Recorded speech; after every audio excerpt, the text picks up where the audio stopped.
अस्सलामुअलैकुम and a very good morning. Welcome to Jaago Lahore. मैं हूँ मुनीब आसिफ। मैं बिल्कुल ठीक ठाक हूँ जी। उम्मीद करती हूँ आप लोग जहाँ कहीं होंगे खैरियत से होंगे, ठीक ठाक होंगे। हम सब ना इस प्रॉब्लम से जूझ रहे हैं जनाब। आजकल के गला ख़राब है और गला ठीक होने का नाम ही नहीं ले रहा, क्योंकि बाहर हमारी फ़ज़ा बहुत ज़्यादा ख़राब होती जा रही है। अभी सुबह सवेरे ही मैं कुछ आर्टिकल्स पढ़ रही थी और उसमें पता ये चला है कि चूँकि ये हफ्ता पूरा जो गुज़रा है वो इतना ज़्यादा उसमें फ़ज़ाई आलूदगी का इंडेक्स था, एयर क्वालिटी इंडेक्स इतना ज़्यादा था कि जो रिपोर्ट्स हमारे सामने आ रही हैं वो ये बता रही हैं कि सिर्फ़ एक हफ़्ते के दौरान जो है 12 से 13 हज़ार जो लोग हैं ना, वो लाहौर शहर में हॉस्पिटल्स का उन्होंने रुख किया है। हॉस्पिटल में वो गए हैं। जो रिपोर्ट हुए हैं 12 से 13 हज़ार पेशेंट्स इस फ़ज़ाई आलूदगी की वजह से जिनकी तबीयत नासाज हुई है, जो मज़ीद वर्सन कंडीशंस में जो है हॉस्पिटल पहुँचे हैं। और कितने ऐसे पेशेंट्स होंगे जो कि उनके घर के पास जो क्लिनिक्स होते होंगे, जो जनरल फिजिशियन है उनके पास जाते होंगे। फिर जो सेल्फ़ मेडिकेशंस भी बहुत से मरीज़ कर लेते हैं कि अच्छा चलो फ्लू है, गला ख़राब हुआ है, खुद से ही हमने मेडिसिन खा ली है तो वो ठीक हो जाएगा। ये 12 से 13 हज़ार वो लोग मैं आपको बता रही हूँ जो कि हॉस्पिटल में गए हैं, जिसमें हमारा गंगाराम आ जाता है, मियो हॉस्पिटल आ जाता है, सर्विसेज आ जाता है, जनरल हॉस्पिटल आ जाता है। ये उनका सारा डेटा है कि वहाँ पर इतने लोग रिपोर्ट हुए हैं सिर्फ़ और सिर्फ इस स्मॉग की वजह से। तो आप ये देखें कि ये स्मॉग कितनी ज़्यादा हमारे जो बॉडी है, हमारे जो कह लें कि फेफड़े हैं या हमारे अज़ा हैं हमारी बॉडी के, उसको कितना ज़्यादा कॉम्प्रोमाइज़ कर रही है, कितना ज़्यादा मुतासर कर रही है। मौसम जो है ना ये बहुत ज़्यादा ख़तरनाक है और हम बीमार होते जा रहे हैं। थोड़ी बहुत जो एहतियात है वो हम ख़ुद भी तो करें ना अपने लिए, कि अगर आप एटलीस्ट बाइक पर जा रहे हैं तो आप, अगर आपने हेलमेट पहना हुआ है तो हेलमेट का जो आगे वाला मिरर है उसको नीचे रखें, वरना उसके नीचे आप मास्क पहने। अगर आपने हेलमेट नहीं पहना हुआ तो फिर तो मास्क आपको लाजमी पहनना चाहिए। आपके साथ इर्द गिर्द या आगे पीछे बच्चे बैठे हुए जिनको आप छोड़ने जा रहे हैं उनको भी लाजमी आप मास्क पहनाएं। आप चाहते हैं कि आप भी बीमार पड़े और आपके बच्चे भी बीमार पड़े। सिर्फ ये एक मेरे ख्याल से 100 रुपये का अगर N95 अगर अच्छे वाला मास्क आप लेते हैं, 100-200 रुपये का होगा जो आपका एक चल जाएगा, 3-4 दिन चल जाएगा। तो उससे आपकी सेहत कितनी बचेगी ये आप सोचते नहीं हैं। आप बग़ैर मास्क के, बग़ैर ग्लासेस के आप बाहर चले जाते हैं और फिर कहते हैं जी हमारी आंखों में इन्फेक्शन हो रहा है, हमें ख़ारिश हो रही है, हमारी आंखें लाल हो रही हैं। वो सिर्फ इसी वजह से क्योंकि बाहर फ़ज़ा, अब फ़ज़ा को तो हम चेंज नहीं कर सकते क्योंकि उसके लिए हमें मैसिव मेजरमेंट्स लेने पड़ेंगे, बहुत ज़्यादा उसके लिए काम करने की ज़रूरत है। लेकिन जो हमारे हाथ में है वो यही है कि आप बाहर जाते हुए ग्लासेस का इस्तेमाल करें, दूसरा मास्क का इस्तेमाल करें। इसको अपनी डेली रूटीन का ज़रूर हिस्सा बना लें। आगे बढ़ते हैं, कुछ सेहत के हवाले से बात कर लेते हैं। और आजकल जो है ना एक चीज़ बहुत ज़्यादा आप लोग भी सुन रहे होंगे कि जनाब वेट लॉस करना है ना, मुख्तलिफ़ चीज़ों का इस्तेमाल करें, जैसे कहवे पिएँ, इंटरमिटेंट फास्टिंग करें, डाइटिंग बहुत ज़्यादा करें। वो कीटो डाइट हो सकती है, वो कोई भी ऐसी डाइट हो सकती है। फिर दूसरा एक और चीज़ जिसका इस्तेमाल बहुत ज़्यादा किया जाता है कि जी कैफ़ीन का इस्तेमाल ज़्यादा से ज़्यादा करें। ब्लैक कॉफ़ी ज़्यादा से ज़्यादा पिए, ये आपको बहुत जल्दी पतला करती है, बहुत जल्दी वेट लॉस आपका करती है। अब आई डोंट नो कि इसमें वाकई ऐसा है कि आप बाकी हर चीज़ खा रहे हैं, आप एक्सरसाइज भी नहीं कर रहे हैं और सिर्फ आप ब्लैक कॉफ़ी पीते जा रहे हैं, तो वाकई आपका वज़न कम होता है कि नहीं होता, इस पर बात करनी है हमने। रहमान अब्बास हमारे साथ स्टूडियोज़ में मौजूद हैं, फ़िटनेस एक्सपर्ट हैं, उनसे बात कर लेते हैं। रहमान, आपको वेलकम कहते हैं जागो लाहौर में। कैसे हैं? ठीक ठाक है? अल्हम्दुलिल्लाह, I am good. Rahman, caffeine का इस्तेमाल जो है ना बहुत ज़्यादा बढ़ता जा रहा है और जैसे भी सर्दियाँ आ गई हैं तो सर्दियों में और भी ज़्यादा होना शुरू हो जाता है कि और कुछ भी नहीं तो चलो कॉफ़ी पी लेते हैं, चलो चाय पी लेते हैं, सर्दी लग रही है तो ज़रा टेम्परेचर जो है ना वो नॉर्मल हो जाएगा। कैफ़ीन का ज़्यादा इस्तेमाल वेट लॉस में मदद देता है कि नहीं देता? हाँ, अब इससे पहले सवाल ये बनता है कि कैफ़ीन है क्या, उसके पॉजिटिव इफ़ेक्ट्स क्या हैं, नेगेटिव इफ़ेक्ट्स क्या हैं। कैफ़ीन बेसिकली एक स्टिमुलेंट ड्रग है जो मेडिसिन में भी यूज़ होती है, आपको सेपरेटली टैबलेट फॉर्म्स में भी मिलती है। आप ग्रीन टी, कॉफ़ी, टी, उसके अलावा ड्रिंक्स वगैरह में आपको डिफरेंट फॉर्म्स में आपको मिल जाता है। अब हम ये समझते हैं कि बस जी पीते जाओ, उसने कह दिया, उसने कह दिया, उसने कह दिया, जिसका बहुत ज़्यादा। पहले तो हमें कोई भी आप ट्रेनिंग प्लान करें, हमें डिफरेंस पता होना चाहिए कि हम किस ट्रैक पे चल रहे हैं। अगर किसी ने बताया वो अननोन पर्सन है, देन इग्नोर इट। अगर प्रोफेशनल है, ऑब्वियसली आप उससे क्वेश्चन कर सकते हैं कि अगर मैं इसकी इतनी डोज इनटेक कर रहा हूँ तो मुझे ये साइड इफेक्ट्स आ रहे हैं या इफेक्ट्स आ रहे हैं, क्वेश्चन करें नॉलेज के लिए भी। अब पहला सवाल मैं ये लोगों को बताना चाहता हूँ कि आपको पता होना चाहिए कि कैफीन पर डे आप कितनी इनटेक कर सकते हैं। ठीक है। और किन किन आप डेली जो रूटीन के आपके ड्रिंक्स है किन किन में, मौसम भी चेंज हो रहा है और वैसे भी थोड़ी चाहिए होती है।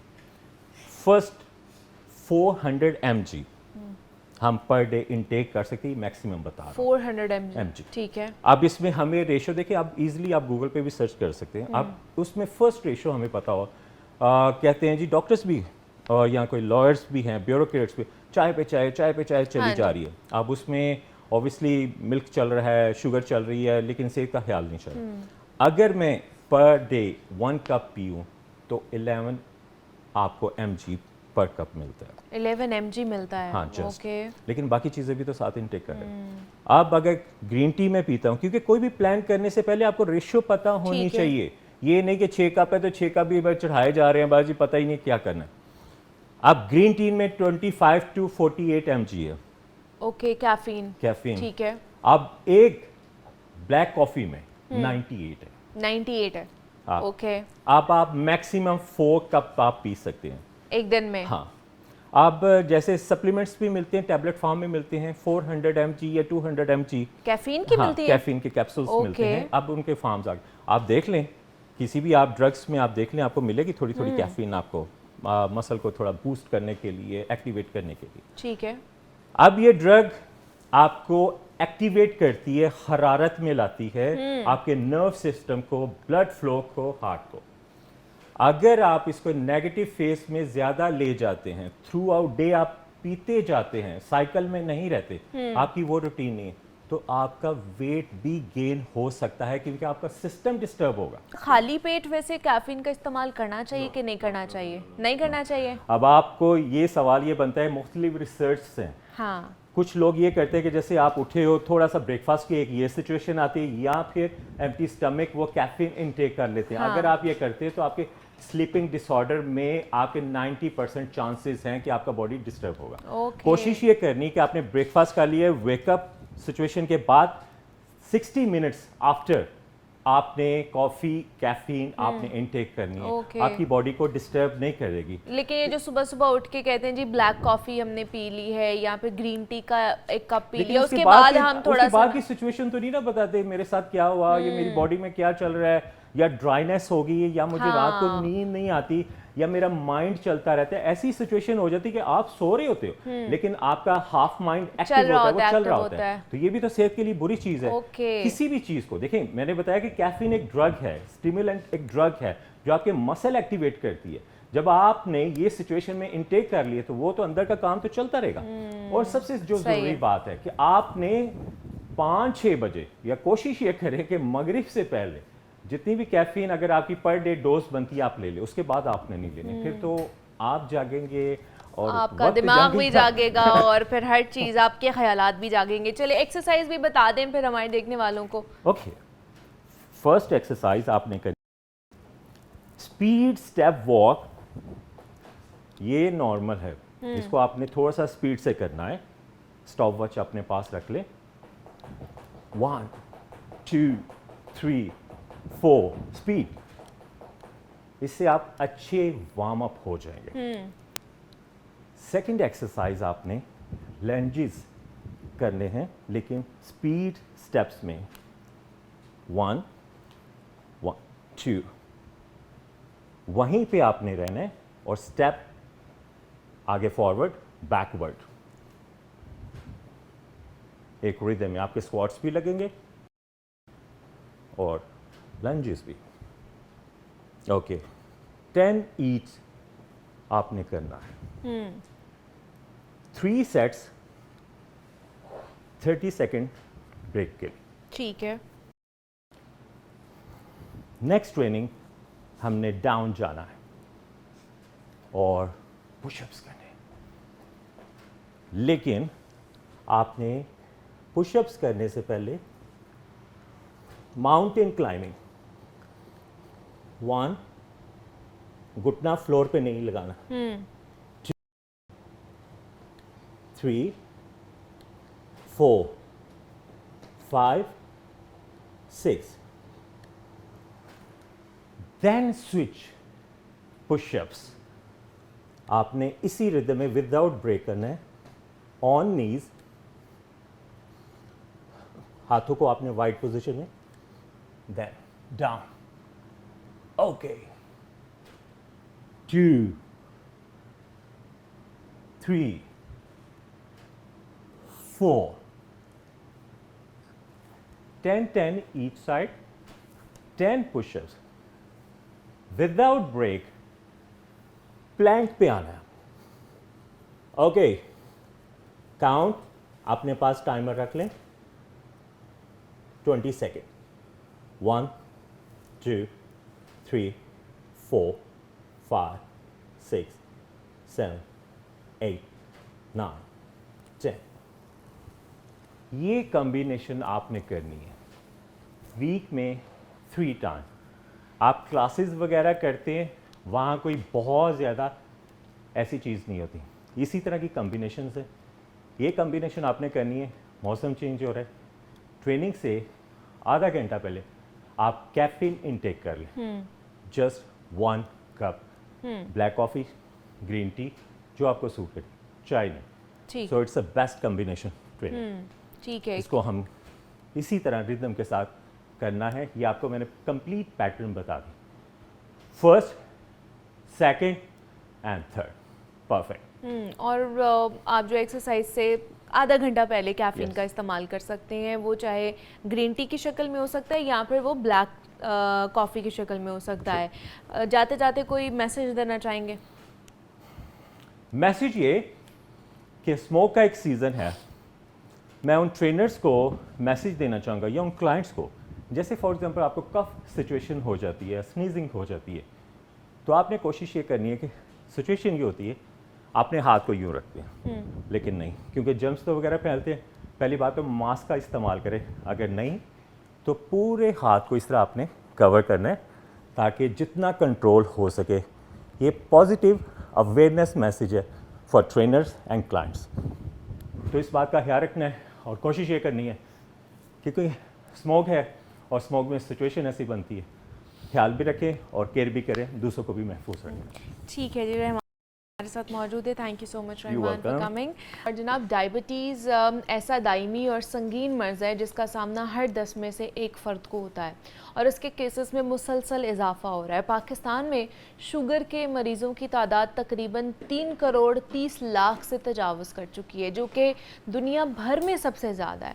और जो माहिरीन सेहत हैं उनके मुताबिक पाकिस्तान में बालिग अफराद में डायबिटीज़ की शरह 26.7% से भी ज़ायद है। अगर डायबिटीज़ को कंट्रोल ना किया जाए तो ब्लड शुगर की सतह में मुसलसल इजाफा होता है, जिससे जिस्म के मुख्तलिफ अज़ा बिलखसूस एसाब और खून की शरियानों को नुकसान पहुँचता है। जबकि टाइप 1 डायबिटीज़ एक खुदकार क़ुव्वत मुदाफ़त की बीमारी है, जिसमें जिस्म का जो मुदाफ़ाती निज़ाम है, जो लबलबा जिसको कहते हैं, उसमें इंसुलिन पैदा करने वाले जो खुलियात हैं उस पर हमला करके उन्हें तबाह कर देता है। अब ये बीमारी डायबिटीज़ जो टाइप 1 है, इसका किस तरह इलाज किया जा सकता है, क्या इलाज मुमकिन है या नहीं है? क्योंकि कहा जाता है कि ये आपको फैमिली में मिलती है, या जब आप पैदा होते हैं तो तब आप डायबिटीज़ टाइप 1 के साथ पैदा होते हैं। तो जैसे जैसे आप बड़े होते जाते हैं तो आपको पता चल जाता है, डॉक्टर्स आपको बताते हैं कुछ साइंस एंड सिम्टम्स ऐसे आते हैं, तो फिर आपको सारी ज़िंदगी इसके साथ रहना पड़ता है। जो डायबिटीज़ टाइप 2 है वो बताया जाता है कि वो लाइफस्टाइल मॉडिफिकेशन के साथ उसको ख़त्म किया जा सकता है, उसको कंट्रोल किया जा सकता है या रिवर्स किया जा सकता है। लेकिन डायबिटीज़ टाइप 1 को भी रिवर्स किया जा सकता है। किस तरह किया जा सकता है, क्या मुमकिन ये चीज़ है, नहीं है, इस पर बात करते हैं हम। इस पर बात करने के लिए हमारे साथ डॉक्टर मोहम्मद राशिद खान मौजूद हैं, जो कि डायबिटीज़ स्पेशलिस्ट हैं, तो उनसे बात करते हैं। डॉक्टर साहब, आपको वेलकम कहते हैं जागो लाहौर में। कैसे हैं, ठीक ठाक हैं? अल्हम्दुलिल्लाह। अल्लाह का शुक्र। डॉक्टर साहब, लास्ट टाइम हमने डायबिटीज़ के हवाले से, टाइप 2 के हवाले से बात की थी, आज हमने डायबिटीज़ टाइप 1 के हवाले से बात करनी। टाइप 2 की तो आपने बात कर ली थी कि उसको रिवर्स किया जा सकता है, वो पॉसिबल है, वो आप लाइफस्टाइल मॉडिफिकेशन करके, वो चीज़ें करके जिसकी वजह से इंसुलिन नहीं बन रही है उसको बेहतर कर सकते हैं। लेकिन टाइप 1 तो हमें ये बताया जाता है कि आप पैदा ही डायबिटीज़ के साथ होते हैं, जब आप पैदा होते हैं तो आपको डायबिटीज़ टाइप 1 होती है, क्योंकि फैमिली में रन होती है, ये आपकी डीएनए में होती है, फिर आपका लबलबा शुरू से ही नहीं इंसुलिन बना रहा होता, पैदा कर रहा होता। तो मुमकिन है डायबिटीज़ टाइप 1 को रिवर्स करना? मुनीबा, एक्चुअली देखें, काफ़ी सारे अभाम है हमारे पास टाइप 1 से लेके। ओके। जैसे आप कह रही हैं कि क्या नाम है, ये पैदाइशी होता है और इस तरह से होता है, ऐसी चीज़ नहीं होती। ओके। इसमें अक्सर जो है क्या नाम है, बच्चे जो पैदा होते हैं दे आर नॉर्मल, ठीक है। और क्योंकि ये बेसिकली एक ऑटो इम्यून डिजीज़ है, हमारी अपनी ही जो क्या नाम है डिफेंस सिस्टम है, वो अपने ही क्या नाम है इन बीटा सेल्स को लड़ जाते हैं। ओके। और बेसिकली ये मिसकैलकुलेशन होती है अंदर, और उसकी वजह से वो अनफॉर्चुनेटली हमारे अंदर से जो लुबलुबे के जो बीटा सेल्स हैं, जहाँ आइलेट्स ऑफ लैंगरेंस जिसको हम कहते हैं, जहाँ इंसुलिन बनती है, ये बेसिकली इंसुलिन की फैक्ट्री है हमारे अंदर। तो उसका काम ये कि इंसुलिन बनाना, तो वो उसके सेल्स को जो है वो खा जाती है। अब वो बेसिकली जब वो उसको खाती है तो अल्टीमेटली क्या होता है, मैं मोटी सी एक मिसाल देता हूँ, तो मैं माओं को भी समझाता हूँ कि टाइप 1 डायबिटीज़ ऐसे है कि इंसुलिन नहीं बन रही ना, तो इसका क्या नाम है बेसिकली ट्रीटमेंट क्या है, इंसुलिन ही है। अब जैसे गाड़ी में पेट्रोल ख़त्म हो गया तो उसका और कोई आपके पास सोल्यूशन नहीं है, पेट्रोल ही डलवाएंगे हम उसमें, ठीक है। तो बेसिकली एक तो ये हमें समझना ज़रूरी है कि टाइप 1 जो है that is only treated with the insulin. Okay. पहली चीज़। अब बेसिकली बात ये है कि ये जब आती है तो किस तरह से होती है। मैं आपको बताऊं, मेरे पास काफ़ी सारे बच्चे जो है, मतलब कोई 2 साल 2.5 साल 3 साल इस तरह की उस पे आते हैं, एज में आते हैं, और वो जो है और कई दफ़ा बड़े भी आते हैं। तो उनको टाइप 1 अब उनको डायग्नोज कैसे करते हैं हम, ये भी सबसे इम्पोर्टेंट है। जी, कैसे पता चले कि इनको टाइप 1 है या इंसुलिन रेजिस्टेंस है? एग्जैक्टली।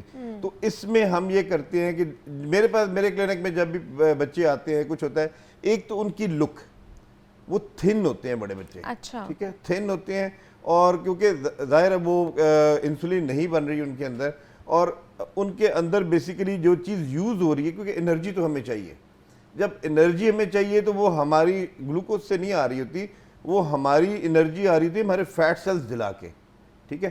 तो जब फैट सेल्स जलते हैं तो फिर उससे जाहिर आपका वेट लूज होता है। अब इसमें मोटी मोटी जो चीज़ें हैं वो इंपॉर्टेंट, अब देखिए मेरे पास जब आते हैं तो मैं उनके 2-3 टेस्ट ज़रूर करवाता हूँ। लाइक सी पेप्टाइड है, बड़ा इंपॉर्टेंट टेस्ट है, इससे हमें पता लगता है कि इंसुलिन की अंदर क्या मिकदार चल रही है भी या नहीं है। 1 2 इज फास्टिंग इंसुलिन, ओके, वो भी बड़ी ज़रूरी है, हमें पता लगे कि वाकई इस फैक्ट्री में इंसुलिन बन रही है कि नहीं बन रही, ठीक है। ये टाइप 1 है या टाइप 2 है। और इनसे भी जो एक और बड़ा इंपॉर्टेंट टेस्ट है उसको हम कहते हैं एंटी-GAD, ओके, एंटीबॉडीज। अब वो जो क्या नाम है, ये GAD जो है बेसिकली ये एंजाइम है इसके अंदर। अब उसके खिलाफ अगर क्या नाम है एंटीबॉडीज होंगी तो इसका मतलब है कि उसको ऑटो इम्यून प्रॉब्लम होया हुआ है, उसका कुव्वत मुदाफियत उसको लड़ गई है अंदर से, तो दैट इज वेरी इंपॉर्टेंट, ठीक है। अब हम इसमें करते क्या है, अब बच्चा जब हमारे पास आ जाता है, एक चीज़ मैं और आपको बताऊं मनीबा, इसमें बड़ी इंपॉर्टेंट चीज़ है इसमें, क्योंकि देखें ये बच्चे हैं ना, बच्चों ने स्कूल भी जाना है, ठीक है, और बच्चों ने घर पे भी रहना है, बच्चों ने अपने दोस्तों के साथ भी खेलना है। अब इसमें ये बेसिकली एनवायरमेंटल भी इफेक्ट्स आ जाते हैं।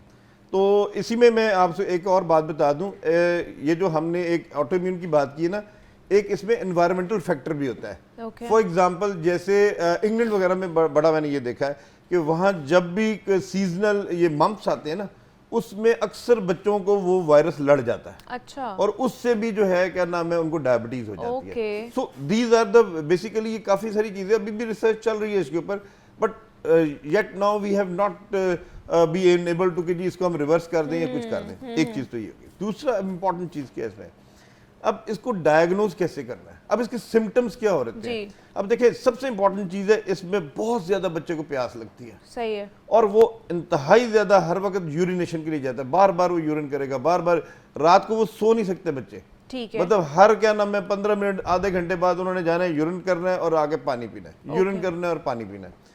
इसके अलावा जो एक और इम्पॉर्टेंट चीज़ है वो है उनका वेट लॉस।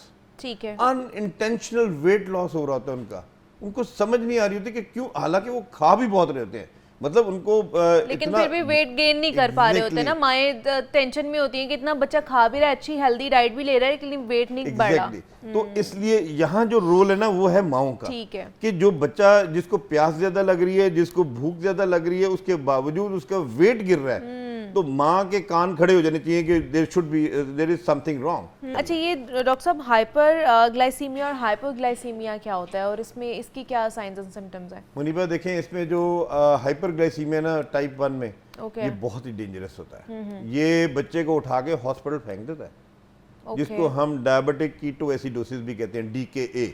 ओके। इसमें होता क्या है कि जब कॉन्टिन्यूसली आपका लेवल हाई रहेगा शुगर का, तो क्या होता है कि आपके जो फैट सेल्स हैं उनको जलाया जाता है। अब वो इतने जलते हैं, उससे जो बेसिकली एक जो प्रोडक्ट बन रहा होता है ना, उसको हम कहते हैं कीटोन्स। ओके। अब क्योंकि इंसुलिन तो है नहीं, अब वो ketones keep on building up. अब आपको याद है मैंने जब सिम्टम्स की बात की थी, मैंने कहा था फ्रूटी स्मेल आती है, ये इस कीटोन्स की वजह से फ्रूटी स्मेल आती है। ओके। अच्छा, अब वो जो कीटोन्स जब वो लड़ती है ना इंसान को, तो वो बच्चा जो है ना वो फेंट हो जाता है, वो बेहोश होता है। उसको उसी हालत में लेके जाते हैं जब हॉस्पिटल, तो पता लगता है उसकी शुगर 600, 700, 800 पे है। Oh my God.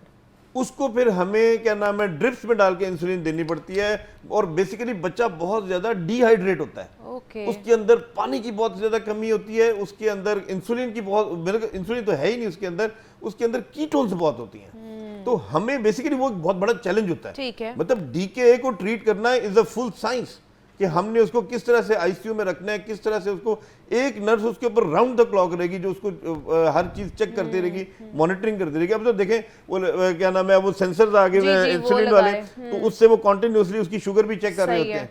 इवन हमें इसमें इंट्रामस्कुलर इंसुलिन भी लगानी पड़ जाती है। But the main target is to reduce the sugar one and to get rid of those ketones. सही है। उसको हमने निकाला। और हाइपोग्लाइसेमिया में क्या होता है? ये तो हाइपर में आपने बता दिया ना, तो हाइपो में क्या होता है? is a nightmare. It's ये a nightmare. ओके, दोनों ही एक्सट्रीम में है। Exactly, दोनों एक्सट्रीम है, क्योंकि हाइपो में ये होता है कि बच्चे की शुगर चली जाती है तकरीबन कोई, ये अक्सर जब बच्चे आते हैं ना, या मतलब वो इस तरह के उनके एपिसोड होते हैं, तो उनकी शुगर जब आप चेक करें तो निकलती है 30, 20, क्या नाम है 40, इस लेवल पे कम हो जाती और है। वो फिर बेहोश हो जाते हैं। अब देखिए बात क्या है, हम किस चीज से जिंदा हैं, हम क्या चीज कर रहे हैं? This is the brain. Obviously हमारे ब्रेन को जो इंपॉर्टेंट चीज चल रही है, दैट इज दो चीजें, एक आपकी ऑक्सीजन और एक आपकी ग्लूकोज। ये दोनों चीजें इसको चला रही हैं। अब दोनों चीजें जब आप बिल्कुल दोनों में से एक चीज को भी कम कर देंगे, लाइक ग्लूकोज कम हो गया, तो बच्चा तो बेहोश हो जाएगा। और वो मतलब वो इसको जो सिम्टम्स होती है ना, इसकी बड़ी जबरदस्त बात होती है, बच्चा कंफ्यूज होना शुरू हो जाता है, उसको समझ नहीं आ रही थी वो क्या करे। वो कहता है, वो एकदम से वो माँ को जाके बोलेगा मुझे कुछ दो, वो ये बस यही चीख रहा होगा। और उसके बाद जो है माँ को, अगर तो वो समझदार है तो वो समझ जाएगी कि इसको कुछ हो रहा है। ठीक है। लेकिन कई दफा माएँ जो है ना नहीं ध्यान करती कि कोई नहीं, ये ऐसे ही लगा हुआ है, लेकिन वो ऐसे ही लगा हुआ फिर एकदम से बेहोश भी हो जाता है। और वो basically it's a life threatening condition again. इसमें हमें IV ग्लूकोज देना पड़ता है, 20% या 25% जो ग्लूकोज होता है हमें IV उसको देना पड़ता है, ताकि उसकी लेवल्स वापस आए, क्योंकि वो इतने खौफनाक तरीके से नीचे जाते हैं, मतलब बच्चे की डेथ का खतरा होता है।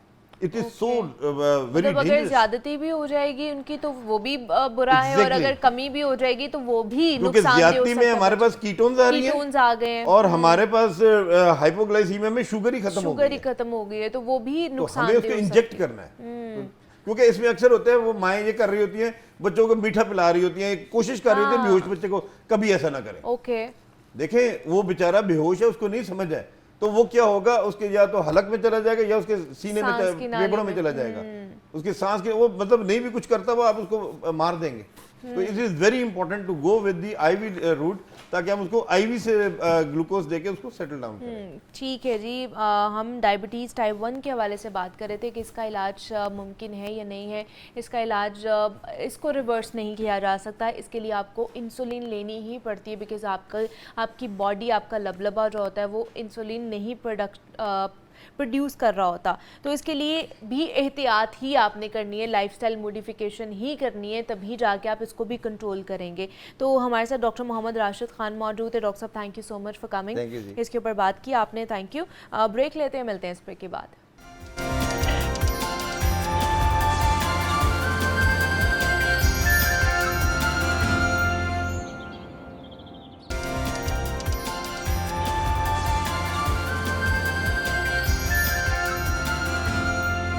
Welcome back to Jaago Lahore. जनाब, कुछ बात कर लेते हैं अब लाहौर के हवाले से। लाहौर में 75 अरब रुपए के तरक्याती काम, लेकिन केनाल रोड लाल पुल तोसी मंसूबा फिर नज़रअंदाज कर दिया गया है। सिग्नल फ्री कॉरिडोर का जो वाहिद रुकावट ज़दा मकाम है वो लाल पुल ही समझा जाता है, तो इसके ऊपर जो है काम नहीं किया जा रहा है, इसको फिर नज़रअंदाज कर दिया गया। तरक्याती कामों में इसको इंक्लूड नहीं किया गया, क्या वजह है इसकी, इस पे बात करेंगे। फिर जो है बारिशी पानी के ज़ख़ीरे के लिए वाटर टैंक्स बनाने की मंजूरी दी गई थी। 8 वाटर टैंक्स बनाने थे, मंजूरी तो दे दी गई है, लेकिन उसके बाद उसके ऊपर जो काम है वो बहुत ही ज़्यादा सुस्त रवि का शिकार है, अभी तक वो मुकम्मल नहीं हो पाए हैं। क्या वजह है, फ़ंड्स की मंजूरी के बावजूद भी ये इतना ज़्यादा डिले क्यों होता जा रहा है, इसके ऊपर भी बात करेंगे। इसके अलावा 2 और स्टोरीज़ हैं जिनको हम आज डिस्कस करने जा रहे हैं। सबसे पहले लाहौर में 75 अरब रुपए के तरक्याती काम और जो लाल पुल तोसी मंसूबा है उसके ऊपर बात कर लेते हैं। ज़ैनुल आबदीन हमारे साथ स्टूडियोज़ में मौजूद है, नुमाइंदा लाहौर न्यूज़ हैं। ज़ैन, आपको वेलकम कहते हैं जागो लाहौर में, कैसे हैं, ठीक ठाक हैं आप? अच्छा हूँ मैं, आप बताएं। मैं भी बिल्कुल ठीक ठाक।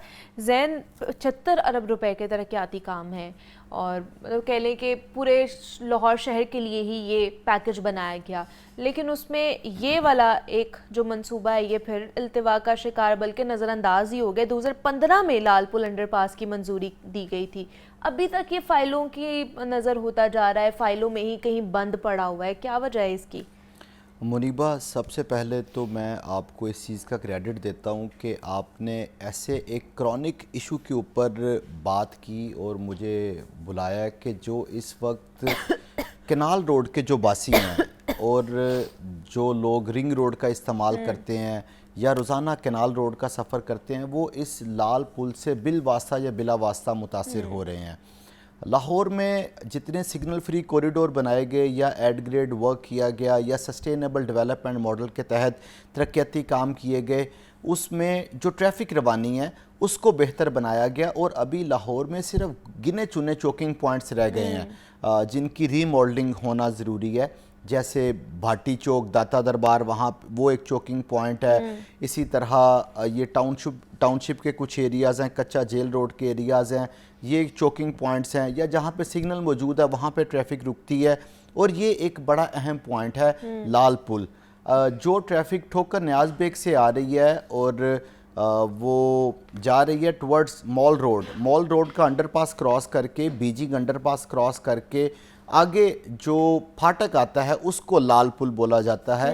जो लोग आपका प्रोग्राम देख रहे हैं या जो इस एरिया के रहने वाले हैं वो अच्छे तरीके से इस लाल पुल से वाकिफ़ हैं। ये शहबाज शरीफ साहब जब वज़ीर आला पंजाब थे तब इस मंसूबे का जो प्लान है वो बनाया गया और उस वक्त पाकिस्तान की तारीख़ का सबसे बड़ा अंडरपास ये बीजिंग अंडरपास बनाया गया। अच्छा। ये धर्मपुरा के मुकाम पर, और उसके साथ ये भी प्लान शामिल किया गया जिसका आप हवाला दे रही हैं कि लाल पुल के मुकाम पर या रीमॉडलिंग कर दी जाएगी या यहाँ पर अंडरपास बना दिया जाएगा। अच्छा। लेकिन बदकिस्मती से ना ही रीमॉडलिंग की गई ना ही अंडरपास बनाया गया और आज 10 साल गुजर चुके हैं, लाल पुल अपनी जगह पर जूं का तूं मौजूद है। नहीं तो इस तोसी मंसूबे में सबसे बड़ी रुकावट क्या है? क्या रुकावट है कि 10 साल हो गए हैं तो ये वहीं का वहीं है? सबसे बड़ी रुकावट तो ये है कि ये शहबाज शरीफ साहब का प्रोजेक्ट था। अच्छा। बीजिंग अंडरपास जब 2014-15 में शुरू किया गया और 2017 में उसका इफ्तिताह कर दिया गया, तो उसके बाद अगले फेज़ में ये लाल पुल के मुकाम पे अंडरपास बनाया जाना था या फ्लाईओवर बनाया जाना था या जो वहाँ पे रेलवे क्रॉसिंग मौजूद है उसको बेहतर किया जाना था। खड्डे वहाँ पे इतने हैं, वहाँ पे ट्रैफिक की रवानी मुतासिर होती है, फाटक के पास जो है बिल्कुल ऐसा उसको ही बेहतर है। कर दें अगर नहीं बनाना है ये। और इसमें बड़ी मज़े की बात यह है कि 4 लेन की सड़क आ रही होती है और वो लाल पुल के मुकाम पे आके 2 लेन की सड़क रह जाती है। ये एक बोटल नेक बन चुका है। और फिर उस फाटक का जो दरवाज़ा है, जो लोहे के पिलर्स हैं, वो ऐन सड़क के दरमियान में मौजूद हैं। और फिर जहाँ पे वो पटरी है उस फाटक की, अब वो पटरी भी सड़क से कोई 1 से 1.5 फीट नीचे है। मतलब अच्छा। वो गाड़ी जो भी या बाइक वहाँ से गुजर रही है उसको रोलर कोस्टर के मज़े आ रहे हैं कि पहले वो 1.5 फीट नीचे जाते हैं और फिर वो उसके बाद ऊपर जाते हैं। अच्छा। और ऐसा तो है नहीं कि लोग वो 1.5 फीट खड्डे से गाड़ी तेज़ी से गुजार देंगे। अल्टीमेटली डेड स्लो स्पीड पे जाना पड़ता है, 0, 1 या 2 की स्पीड पे। तो उसके बाद पीछे गाड़ियों की लंबी कतार लग जाती है। जो शुरू में मैंने आपको अर्ज़ किया ना कि कैनाल रोड पे सफ़र करने वाले इस लाल पुल की वजह से बिल वास्ता या बिला वास्ता मुंसलिक है। जो ब्रेक लाल पुल के मुकाम पे लगती है ना, उसका इम्पैक्ट वो 21 किलोमीटर दूर ठोकर तक आता है। अच्छा। कि ट्रैफिक अल्टीमेटली स्लो हो जाती है। तो एक तो इसकी रीमॉडलिंग करनी चाहिए, जो ये दरवाजे लगे हुए हैं इनको दूर कर देना चाहिए यहाँ से, मेन सड़क से। और ये रेलवे ट्रैक को बेहतर करने की ज़रूरत है लाल पुल के मुकाम पर। सिर्फ इतना ही कर देना तो शायद ट्रैफिक रवानी थोड़ी सी बेहतर हो जाए। बाकी आपने तोसी मंसूबा जो अभी भी डिले करना है तो आप करते रहे। इतना सा चौकिंग पॉइंट अगर आप बेहतर कर देना तो बहुत हद तक लोगों की आसानी हो जाएगी, जो वहाँ से उन्होंने रोज़ाना की बुनियाद पर गुजरना होता है। अब ये केनाल रोड को, जैसे आपने कहा कि केनाल रोड फ्री कॉरिडोर का एक ही रुकावट है जो लाल पुल तोसी मंसूबा है, लेकिन जो आगे आगे वाली केनाल रोड है उसको तो खूबसूरत बनाने के हवाले से मुख्तलिफ मंसूबे किए जाते हैं। अब जी गुलाबों को सजाया जा रहा है, मुख्तलिफ फूलों की, मैंने सोचा कि केनाल रोड है ना तो उसी को आगे लेकर जाया जाए कि एक साइड पे लाल पुल है, दूसरी साइड पे लाल गुलाब है लगाए जा रहे हैं केनाल रोड पर। हाँ, बड़ा आपने काफिये के साथ काफिया, रदीफ के साथ रदीफ मिला दिया है। हाँ। अच्छा, पहले आपकी पिछली बात का मैं वो जवाब दे दूं कि सिर्फ ये रुकावट नहीं है। मैंने कहा था कि अभी ये रुकावट है, बाकी हमारा सब्जेक्ट नहीं था। लेकिन ये हरबंसपुरा से लेके जल्लो तक जो केनाल रोड है वो भी अभी 2 लेन की है, वो भी 3 लेन पर होना ज़रूरी है क्योंकि वो भी एक बोटल नेक बन रहा है। लेकिन केनाल रोड पर तवज्जो देने की ज़रूरत है। इसलिए मुनीबा तवज्जो देने की ज़रूरत है कि हर शहर की कोई ना कोई एक सिग्नेचर रोड होती है ना, तो ये केनाल रोड इस शहर की सिग्नेचर रोड है। तो इसीलिए यहाँ पर ये लाल गुलाब भी लगाए जा रहे हैं।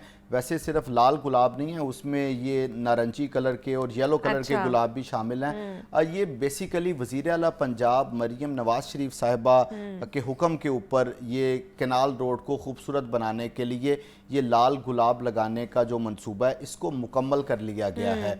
और अच्छा, अभी मुकम्मल हो गया ये मुकम्मल कर मंसूबा। लिया ओके। और ठोकर न्याज बेग से लेके मॉल रोड तक तकरीबन 2 लाख गुलाब लगा दिए गए हैं जो आपको केनाल रोड पर मौजूद नजर आते हैं। और जो जिसने अच्छा काम किया है वो उसको क्रेडिट देना चाहिए। इसमें कोई शक नहीं है कि केनाल रोड, जब हम ये स्मोक से लड़ाई कर रहे हैं, हमारी फ़िज़ा आलूदा है, तो फ़िज़ा में एक ख़ास किस्म की स्मेल भी मौजूद है। लेकिन ये गुलाब की वजह से, गुलाब की एक अपनी खुशबू, एक अपनी फ्रेगरेंस है। तो ये 2 लाख जो गुलाब हैं ये जहाँ केनाल रोड की खूबसूरती में इजाफा कर रहे हैं, वहीं पर जो फ़िज़ा है उसको भी मुअत्तर करने में अपना किरदार अदा कर रहे हैं। जो शख्स दूसरे शहर से लाहौर में दाखिल होता है और ठोकर न्याज बेग के फ्लाईओवर पे आता है तो वो उस फ्लाईओवर पे आते साथ कह सकता है कि वाकई लाहौर लाहौर है। कि ये ठोकर न्याज बेग के दोनों अतराफ़ में जो गमले पॉट मौजूद हैं उनके अंदर हज़ारों की तादाद में गुलाब लगे हुए हैं।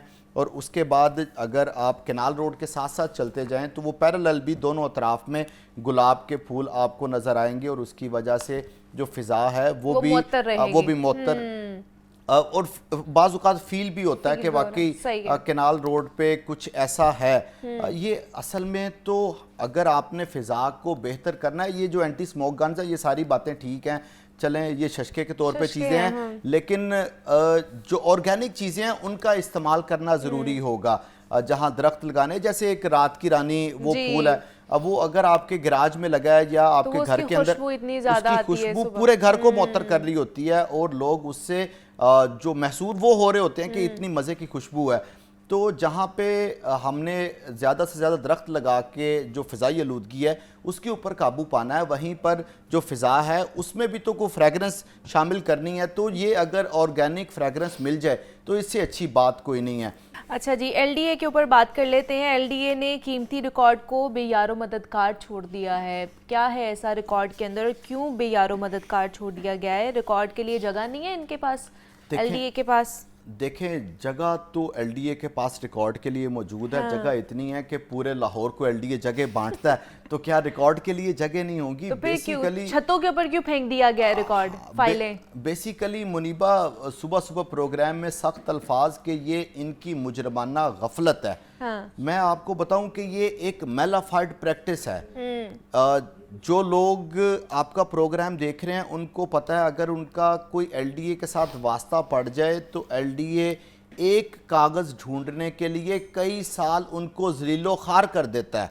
और लाहौर में ज़्यादा लोगों का जो स्टेक है वो एलडीए के साथ जुड़ा हुआ है। अल्टीमेटली हमारे पास प्रॉपर्टी के अलावा किसी जगह पे कोई इन्वेस्टमेंट का जरिया मौजूद नहीं है, या जो लोगों के अपने घर हैं उनकी ट्रांसफ़र पोस्टिंग का भी जो ट्रांसफ़र है वो एलडीए के साथ मुंसलिक है।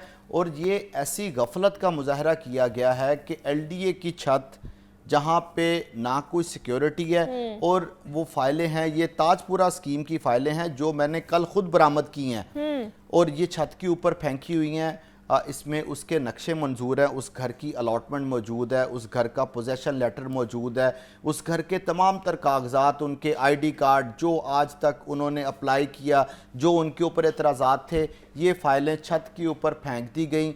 और बारिश आ जाए या स्मोग आ जाए, वो जो फाइलें हैं वो ज़ाया हो रही हैं। इनफैक्ट कल जब ये ख़बर हमने लाहौर न्यूज़ पर ब्रेक की तो एक साहब हैं, एलडीए के डायरेक्टर हैं, अच्छा। मैंने उनका नाम नहीं कोट करना, अदरवाइज़ उनकी नौकरी मुश्किल में पड़ जाएगी।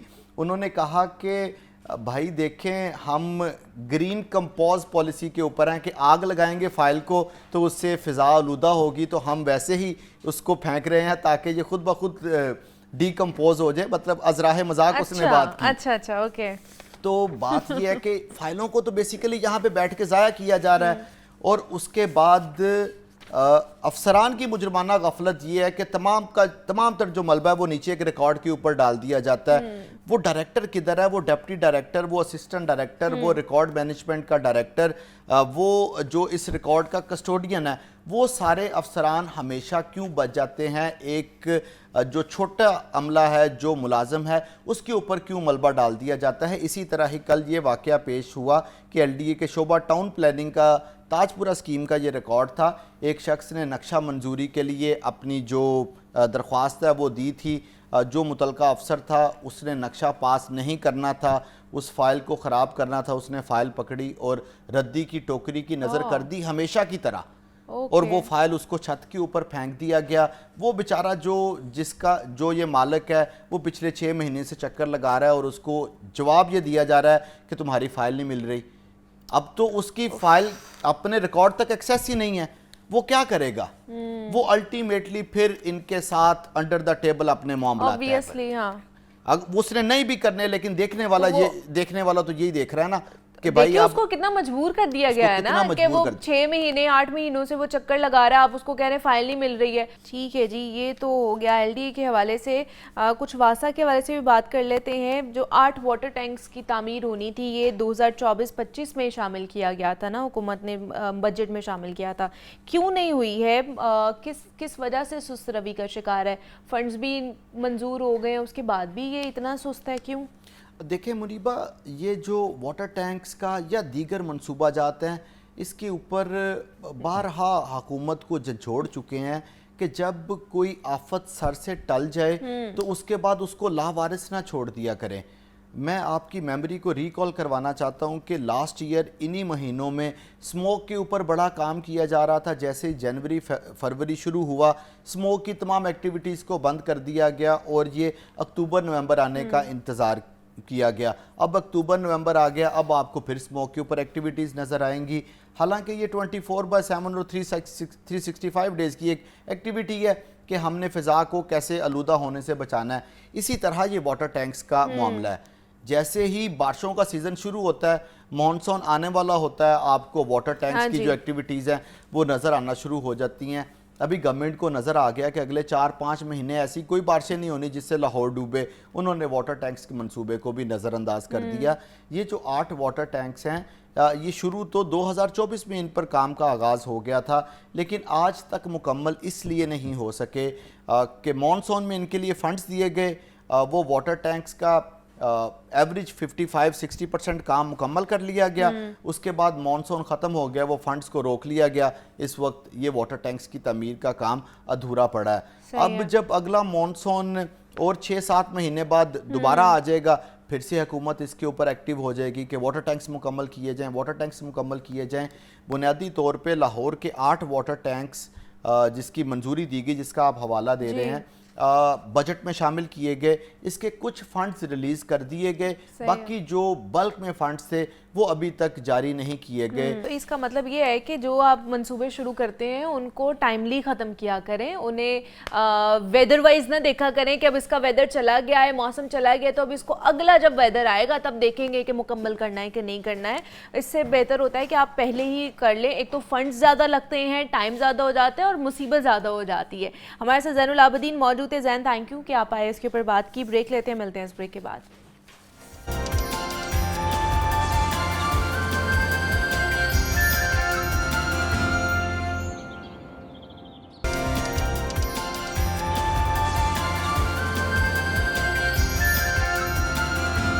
अभी आगे बढ़ते हैं, कुछ ऑनलाइन फ्रॉड्स के हवाले से बात कर लेते हैं, क्योंकि पाकिस्तान में हर तीसरा शख्स जो है ना वो ऑनलाइन फ्रॉड का शिकार हो रहा है। हाल ही में ग्लोबल स्टेट ऑफ स्कैमर 2025 की जानिब से एक रिपोर्ट जारी की जाती है, जिसके मुताबिक पाकिस्तानी हर साल 9 अरब डॉलर से ज़ायद के ऑनलाइन फ्रॉड का शिकार होते हैं। लेकिन बात सिर्फ इतनी सादा नहीं है। ये रकम पाकिस्तान की कुल GDP का 2.5% हिस्सा बनती है, जबकि दुनिया भर में अब तक 442 अरब डॉलर्स डिजिटल फ्रॉड के जरिए लूटे जा चुके हैं। लिहाजा इन तमाम तनाजुर के पेश नज़र सोशल मीडिया पर फेक अकाउंट्स बनाए जाते हैं, फेक वेबसाइट्स बनाई जाती हैं, फेक कॉल्स के ज़रिए अगर आपको कोई पेशकश या गैर मामूली तौर पर फ़ायदा मंद लगे तो ऐसे में मज़ीद मोहतात रहने की ज़रूरत है, क्योंकि स्कैमर्स कभी जाली ऑनलाइन शॉप्स के ज़रिए, कभी सरमायाकारी से मुनाफे का लालच देकर, तो कभी इनामात का झांसा या मुलाजमत की जाली ऑफ़र्स के ज़रिए आपसे आपकी कीमती रकम निकलवा सकते हैं। और अब तो AI की मदद से जाली ऑडियोज़ बनाना भी महज चंद सेकंड्स की बात हो गई है। तो इन स्कैमर्स के मुख्तलिफ तरीके हो सकते हैं, लेकिन इनसे महफूज कैसे रहना है, आज के प्रोग्राम में हम इसी के मुतालिक बात करेंगे। तो इस पर बात करने के लिए कंवल चीमा ने हमें ज्वाइन किया है, जो कि IT एक्सपर्ट हैं, और उनसे जानेंगे कि हम किस तरह इन ऑनलाइन फ्रॉड से बच सकते हैं। कंवल, आपको वेलकम कहते हैं। जागो लोहार में कैसी हैं, ठीक ठाक हैं? अल्हम्दुलिल्लाह बिल्कुल ठीक ठाक। कंवल, इतने ज़्यादा फ्रॉड्स होते जा रहे हैं। जो ग्लोबल स्टेट ऑफ स्कैमर्स की 2025 की जो रिपोर्ट आई है, इसमें पाकिस्तानी हर साल 9 अरब डॉलर से ज़ायद के ऑनलाइन फ्रॉड्स का शिकार हो चुके हैं या हो रहे हैं। ये इट्स ह्यूज अमाउंट के पाकिस्तानी इसका शिकार हो रहे हैं। इतना ज़्यादा फ्रॉड कैसे हो रहा है, और वो रिपोर्ट भी हो रहा है, क्या वजह है कि इतना ज़्यादा फ्रॉड होना शुरू हो चुका है? जब 9 बिलियन डॉलर्स की मार्केट हो कहीं पे फ्रॉड की, तो स्कैमर्स तो अट्रैक्ट होते हैं, और फिर जब स्कैमर्स अट्रैक्ट होते हैं तो वो नए तरीके बनाते हैं लोगों को बेवकूफ़ बनाने के।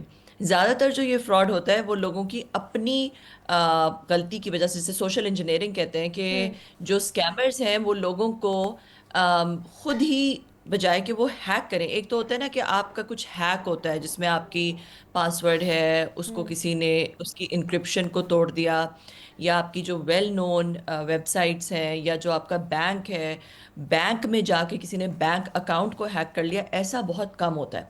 ज़्यादातर जो जिस तरह से स्कैम होता है, या ज़्यादातर जिस तरह लोग लूटते हैं स्कैमर्स लोगों को, वो इस तरह है कि वो आप ही को कॉल करते हैं और आप ही से आपकी पर्सनली आइडेंटिफाइबल इंफॉर्मेशन, जिसे PII कहते हैं, वो आपसे निकलवाते हैं डिफरेंट तरह के झांसे देके।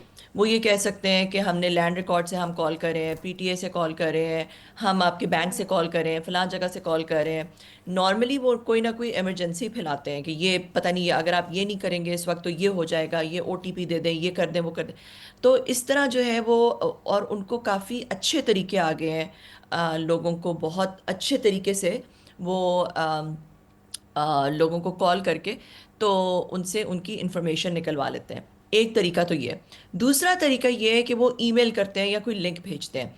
उस ईमेल पे जब आप लिंक पे क्लिक करते हैं तो आपको लगता है कि आप अपने किसी बैंक अकाउंट के पेज पे चले गए हैं या किसी और ऐसे पेज पे चले गए हैं जो कि पेज स्पूफ्ड होता है, मतलब कि उस पेज की लुक एंड फील बिल्कुल वैसी ही होती है जैसे आपका बैंक अकाउंट की लुक एंड फील होती है, बिल्कुल वैसी उसकी लुक एंड फील होती है। ठीक है, तो उसमें आप, बहुत ज़रूरी है कि आप किसी भी लिंक पे क्लिक करके अपना यूज़र नेम पासवर्ड ना डालें। अगर आपने अपने बैंक में लॉगिन करना है या आपने किसी भी और वेबसाइट में लॉगिन करना है तो खुद उस वेबसाइट के एड्रेस में जाके, उस वेबसाइट में जाके वहाँ से उसका लिंक क्लिक करके जाएं, ना कि किसी ईमेल से या कोई आपको व्हाट्सएप मैसेज आया हुआ है वहाँ से लिंक क्लिक करके तो उस वेबसाइट पे मत जाएं। ये नंबर 2। नंबर 3 ये तरीका होता है कि आपको कोई ना कोई लेटर आ जाएगा ईमेल में कि आप जो है, आप इतना जीत चुके हैं, आप इतनी बड़ी लॉटरी जीते हैं, आप इतना बड़ा जो है आपने अपनी बैंक इन्फॉर्मेशन दे दें तो फिर आपके पैसे आपको ट्रांसफ़र हो सकते हैं। तो या कोई बहुत बड़ी इनहेरिटेंस है, उस इनहेरिटेंस में जो है वो आपका भी हिस्सा है। तो इस तरह की चीज़ जो है आप अपनी कभी भी इंफॉर्मेशन, अपना शनाख्ती कार्ड नंबर, अपनी बैंक इंफॉर्मेशन कभी भी इस तरह की ईमेल पे मत दें। तो और फिर इस तरह के जो है वो इसके आगे जो ये बेवकूफ़ बनाने के आगे वाली जो बातें हैं, फिर वो हैकिंग आ जाती है कि आप अपना पासवर्ड जो है वो एटलीस्ट 8 लेटर्स कैरेक्टर्स का होना चाहिए, जिसमें अपर केस भी लोअर केस भी, जो कि आजकल बहुत सारी वेबसाइट्स उसको मैंडेटरी कर देती हैं, कोई स्पेशल जी कैरेक्टर जी। भी हो, उसमें कोई नंबर भी हो, अपर केस भी हो, लोअर केस भी हो। तो इस तरह आप अपने पासवर्ड्स जो है तो वो स्ट्रॉन्ग ये रखें। हैकर्स के पास कमल, ये हमारा डेटा जाता कहाँ, मतलब किस तरह पहुँचता है? हमारे फ़ोन नंबर्स भी होते हैं उनके पास, ईमेल, जैसे आप कह रही हैं कि बहुत से लोगों को ईमेल आ जाता है कि आप इसके ऊपर लेटर आ गया है या फिर ये वाला आपको वहाँ से ईमेल आ गई जी, आप यहाँ पर आगे लॉगिन करें। तो इनके पास हमारा ये डेटा कैसे जाता है? ये डेटा बिकता है पाकिस्तान में, ओके। और ये मार्केटिंग कंपनीज भी बेचती हैं। ये डेटा आपने अपना कहीं पे ईमेल या अपना फ़ोन कहीं पे किसी जगह पे लिखवाया होता है, किसी शॉपिंग करते हुए, किसी ऑनलाइन शॉपिंग करते हाँ। हुए, या कहीं पे आपने अपना जब आप ख़रीदारी, फिज़िकल ख़रीदारी हम्म। भी करते हैं, दुकानदार के आपने कहीं पे लिखवाया होता है, तो वहाँ से ये डेटा बिकता है। और बल्कि ओह। क्योंकि पाकिस्तान में डेटा प्राइवेसी लॉज इतने वीक हैं कि हमने देखा था कि पिछले दिनों जो है वो बहुत रिप्यूटेबल इदारों से, टेलको कंपनी से और एक कराची में बहुत बड़े गवर्नमेंट इदारे से जो है वो पता चला कि डेटा, लाखों लोगों का, करोड़ों लोगों का डेटा जो है वो हम्म। लीक हुआ है। और टेलको कंपनी से भी कुछ दिनों पहले ये खबर आई थी कि डेटा जो है वो लोगों की कॉल रिकॉर्ड्स, लोग किसको कॉल कर, स्पेशली जो बड़े बड़े सियासतदान हैं या जो ब्यूरोक्रेट्स हैं, उनके जो इन्फ्लुएंशियल लोग हैं, उनके भी कॉल रिकॉर्ड्स और उनके फ़ोन नंबर्स वगैरह लीक हुए हैं। तो ये बड़े इदारों को भी और गवर्नमेंट को भी इस तरह के डेटा प्राइवेसी लॉज लाने की ज़रूरत है कि जहाँ पे, एक तो ये कि जो बड़े इदारे हैं जहाँ पे लोगों के डेटा होता है, वहाँ पे हर एम्प्लॉय को उस डेटा का एक्सेस ना हो। जो उन इदारों में काम करते हैं हर एम्प्लॉय को एक्सेस ना हो, बहुत नीड टू नो बेसिस पे बहुत थोड़े लोगों को वहाँ पे डेटा का एक्सेस हो, उन लोगों को प्रॉपरली वेट किया जाए। और फिर जो जब लोग एक्सेस करते हैं तो उस एक्सेस का एक ट्रेल हो, एक लॉग बने, जिसमें पूरा एक ट्रेल आइडेंटिफाई किया जा सके कि कौन कौन, किस किस ने किस वक्त डेटा एक्सेस किया, किसका डेटा एक्सेस किया। और अगर वो डेटा किसी यूएसबी में कॉपी होता है, किसी को हम्म। ईमेल होता है, कहीं पे भी उसको किसी एक्सटर्नल स्टोरेज डिवाइस में रखा जाता है, तो उसका भी जो है वो एक लॉग जनरेट होना ज़रूरी है। जो कि हम देखते हैं कि ये लॉज एग्जिस्ट करते हैं वेस्टर्न कंट्रीज़ में और बहुत सारे डेवलप्ड कंट्रीज़ में ये लॉज एग्जिस्ट करते हैं, और ये पाकिस्तान में भी होने चाहिए कि हम्म। लोगों का जो डेटा, जो प्राइवेसी है डेटा की, लोगों की इंफॉर्मेशन की प्राइवेसी, वो उसको बहुत प्रोटेक्ट किया जाए। ठीक है कि हमारे जो ये लॉज हैं ये भी बनाना चाहिए कि डेटा को किस तरह, ये प्राइवेसी है उसको किस तरह हम लोगों ने लेकर चलना है। अच्छा, दूसरा अभी पिछले दिनों कुछ रोज़ पहले ही डुप्लीकेट सिम के ज़रिए एक शहरी के बैंक अकाउंट से 85 लाख रुपए निकालने का फ्रॉड भी हमारे सामने आया है। ये किस तरह हो सकता है कि एक डुप्लीकेट सिम के थ्रू आप उसके बैंक अकाउंट से 85 लाख रुपए निकलवा रहे हैं कवल? देखिए, आप इस तरह की टेक्नोलॉजीज हैं जहाँ पे आप किसी का नंबर, जो फ़ोन नंबर है उसको हाँ। रेप्लिकेट कर सकते हैं और उसको अपने तो ये जो हमारी टेलको कंपनीज हैं उनको इस पे, क्योंकि देखिए हमारा यहाँ पे जब बैंक के फ्रॉड्स होना शुरू हुए थे, लोगों के पासवर्ड्स लोग प्रोटेक्ट नहीं कर सकते थे, किसी को पता चल जाता था, तो बैंक ने एडेड सिक्योरिटी फीचर स्टार्ट किया जिसमें बैंक ने आपका एक ओटीपी भेजना शुरू कर जी। दिया आपके सिम नंबर, ठीक है, और आपका सिम नंबर एक तरह से आपकी आइडेंटिटी बन गया। तो इसलिए सिम जो है किसी की भी, वो बहुत बहुत बहुत इम्पॉर्टेंट है। वो लोगों की पाकिस्तान में ख़ास तौर पे बैंक्स जो है वो ओटीपीज भेजते हैं सिम में, बहुत सारा काम सिम के थ्रू होता है। तो इस वजह से एक तो ये कि banks added measure of security कर सकते हैं कि वो सिर्फ सिम पे ना भेजें, वो एक सिम पे भेजें और एक ईमेल पे भेजें, मगर फिर उससे यूज़र एक्सपीरियंस ख़राब हो जाता है कि अगर आप ईमेल से भी ओटीपी निकाल रहे हैं, फिर अपनी सिम से भी ओटीपी निकाल रहे हैं, फिर डाल रहे हैं, यूज़र एक्सपीरियंस उससे काफ़ी ख़राब होता है। तो एक बैंक ने, स्टैंडर्ड चार्टर्ड बैंक है, उन्होंने ये शुरू किया कि वो आपका जो आपके फ़ोन पे सिक्योरिटी लगी हुई है, जो आपकी फेस आईडी है, जो आपका फ़ोन पे जो सिक्योरिटी नंबर लगा हुआ है, वो आपसे लेते हैं बजाय ओटीपी भेजें, क्योंकि ओटीपी इस तरह किसी और सिम पे कोई सिम आपकी डुप्लीकेट करके ओटीपी हासिल कर सकता है। जी। तो ये वाली चीज़ जो है ये ऑब्वियसली एक बहुत तशवीशनाक बात है, और इसको क्योंकि ये टेक्नोलॉजी आ चुकी है जिसमें सिम डुप्लीकेट हो जाती है, तो इसको बहरहाल टेलको कंपनीज और बैंक्स ने इसका वर्क अराउंड निकालना ज़रूरी है। ठीक है कि अब इससे भी कि आपकी सिम को डुप्लीकेट सिम लेकर आपका नंबर लेके उसके थ्रू भी आपके बैंक अकाउंट से पैसे निकलवाए जा रहे हैं, ये भी फ्रॉड अब मार्केट में आ चुका है, इससे भी अब हमें बचना चाहिए। अच्छा, दूसरा हमें ये लगता है कमल कि जिस तरह हम लोग इवॉल्व करते जाएंगे, टेक्नोलॉजी नई आती जाएगी, तो शायद हमारी मुश्किलात आसान होंगी, बट अब मुझे लगता है कि जिस तरह इवॉल्व करते जा रहे हैं, न्यू टेक आता जा रहा है, उस तरह फ्रॉड्स की भी न्यू टेक्नोलॉजीज लोगों को पता चलती जा रही हैं, टेक्निक्स पता चलती जा रही हैं, और भी ज़्यादा फ्रॉड्स के जो ऑप्शंस हैं लोगों के पास आते जा रहे हैं। देखिए, कोई भी चीज़ जो है, किसी फिजिकल प्रेजेंस, जो फिजिकल एक होता था कि जिसमें आप जाके चेक्स देते थे और फिजिकली खुद आपकी प्रेजेंस होती थी, आपकी आइडेंटिटी वेरीफाई होती थी, अंगूठा होता था, साइन होता था। ऑब्वियसली जब भी आप कोई रिमोट या ऑनलाइन काम करेंगे उसमें आप डिजिटल तरीके से सिक्योरिटी डालेंगे, तो वो उतना सिक्योर तो नहीं हो सकता था जितना एक्चुअल फिजिकल विजिट होता है किसी भी बैंक में या इस तरह, मगर ऑब्वियसली उससे फ्रिक्शन बढ़ता है। तो टेक्नोलॉजी का मकसद ये होता है कि टेक्नोलॉजी सिंप्लिसिटी लेकर आती है, आसानी लेकर आती है, लोगों के वक्त को बचाती है, और मगर उसमें जो है ऑब्वियसली ये एक सिक्योरिटी का एलिमेंट थोड़ा सा आप ज़्यादा वल्नरेबल हो जाते हैं। इस ये एक चीज़ होती है, तो उसमें फिर उसके लिए साइबर सिक्योरिटी बहुत बहुत बहुत इम्पॉर्टेंट हो जाती है, और जिन ठीक। इदारों के साथ आप काम कर रहे हैं उनको इस तरह के मेजर्स लेना, साइबर सिक्योरिटी के मेजर्स लेना बहुत इंपॉर्टेंट हो जाता है, और अवाम में ये अवेयरनेस फैलाना कि किस तरह से सोशल इंजीनियरिंग होती है, ट्रू। किस तरह से उन्हें फ्रॉड पे लाया जा सकता है। उनको कोई ईमेल आए, कोई लिंक आए, कोई उस पर क्लिक ना करें, अननोन ईमेल्स पे क्लिक ना करें, अननोन चीज़ों को डाउनलोड ना करें, अननोन वेबसाइट्स पे जाके जो है वो अपनी पर्सनली आइडेंटिफाइबल इंफॉर्मेशन मत दें, और कोई चीज़ अपने फ़ोन में इंस्टॉल ना करें, डाउनलोड ना करें जब तक कि आप जानते ना हो कि एग्जैक्टली वो क्या है, क्योंकि आपकी जो फ़ोन पे भी कोई स्पाईवेयर इंस्टॉल हो सकता है, मेलवेयर इंस्टॉल हो सकता है, जो कि आपकी इंफॉर्मेशन चोरी कर ले। एग्जैक्टली ये लाइल्मी की वजह से, इंफॉर्मेशन ना होने की वजह से भी ऑनलाइन फ्रॉड्स ज़्यादा होते जा रहे हैं। लास्टली हमें ये बता दें कि अगर कोई शख्स फ्रॉड का शिकार हो जाता है तो उसको क्या करना चाहिए और इनसे बचने के लिए क्या करना चाहिए? जैसे आजकल व्हाट्सएप भी हैक हो रहे हैं, फेसबुक, इंस्टाग्राम, फिर बैंक अकाउंट्स भी आपके हैक हो जाते हैं, तो इनसे भी बचने के लिए क्या करना चाहिए? एक तो अपना व्हाट्सएप पे जो है वो हर अपने जितने भी सोशल मीडिया अकाउंट्स पे 2 फैक्टर ऑथेंटिकेशन लगा दें। ठीक है। दूसरा ये कि अपना ओटीपी कभी किसी को व्हाट्सएप पे ओटीपी आता है, नॉर्मली व्हाट्सएप इसी तरह हैक होता है कि आपको कोई फ़ोन करके आपका ओटीपी लेने की कोशिश करता है। व्हाट्सएप पे एक नंबर आता है, उसको कभी किसी को मत दें क्योंकि उससे उनके डिवाइस पे व्हाट्सएप खुल जाता है, तो वो कभी भी मत दें। उसके अलावा जो है वो अगर आपका फिर भी कुछ हैक हो जाता है तो फ़ौरन अपने कॉन्टैक्ट्स को इन्फॉर्म करें किसी भी तरह से कि आपका हैक हो गया है, ताकि लोग आपका व्हाट्सएप नंबर यूज़ करके आपके कॉन्टैक्ट्स को उनसे एक्सटॉर्शन ना करें पैसों की, और आपकी आइडेंटिटी को यूज़ करके। तो ये करें, और फिर उसके बाद ऑब्वियसली आपको हुकूमती ज़राए जो भी कानूनी कार्रवाई है वो फ़ौरन उसको स्टार्ट करने की ज़रूरत है। लीगल प्रोसीजर्स की तरफ फिर आप जा सकते हैं। Thank you so much. Kamal Cheema हमारे साथ मौजूद थी और हमें बता रही थी कि किस तरह हमने ऑनलाइन फ्रॉड से बचना है।